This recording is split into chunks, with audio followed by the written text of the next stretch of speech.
put off by every woman I've encountered in the last 5 months.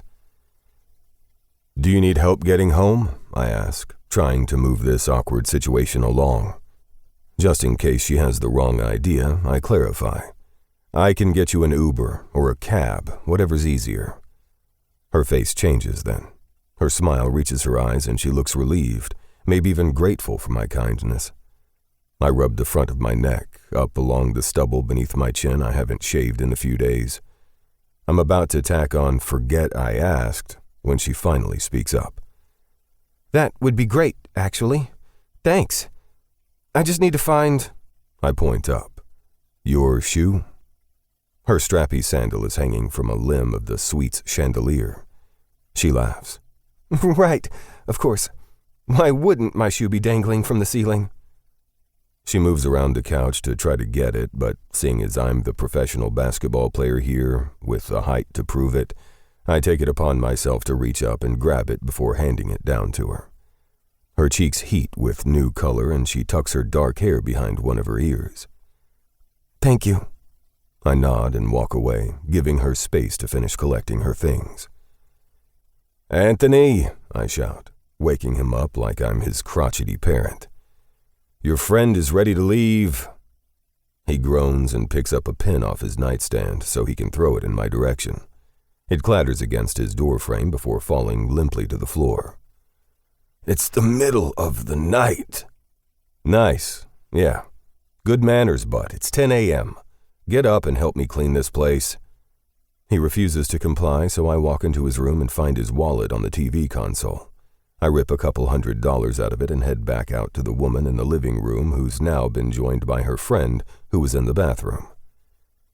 "That's for getting home," I tell them. "Do you know the woman in the bed?" I ask, nodding back toward Anthony's bedroom. Before they can answer, the woman in question scurries past me, clutching her purse and shoes to her chest. At least they don't seem like they're going to linger. They're already starting to head for the door. "Hey, come on, ladies," Anthony protests. "We have all morning."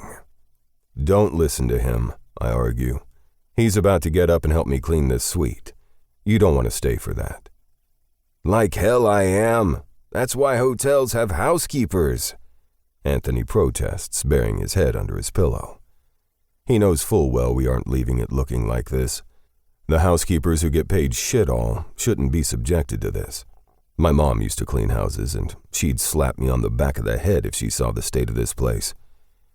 I shepherd the trio to the door, ensuring none of them get distracted on their way out of the palatial suite. We're walking through the foyer where a 5-foot flower arrangement sits in the center of a gaudy table when Chandelier Shoe Girl turns back to me. "Congratulations, by the way. National champs." I nod. "Oh, yeah, thanks." The right side of her mouth lifts in a tentative smile. "Could we get a quick picture with you before we leave?" What was left of my good mood vanishes. "No." She shrugs, unfazed by my curt tone. "Right. Can't blame me for trying." I've been in the game long enough to know not to take a picture with them. These women seem nice, but the last thing I need is one of them running their mouth on social media, spreading rumors about me and what activities I get up to off the court. I don't invite jersey chasers into my life for a reason.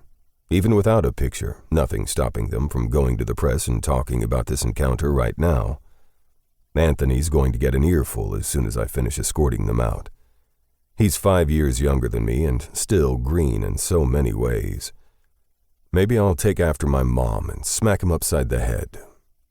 Outside the suite, the women head toward the bank of private elevators, waving to me over their shoulders. Once those metal doors slide closed, I sigh in relief, and I look down to the pile of newspapers waiting on top of the room's welcome mat. The Chicago Tribune sits on top.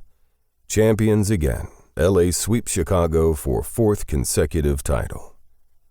Underneath the headline, there's a picture of me holding up the gold NBA championship trophy with my teammates crowded around me, smiling big.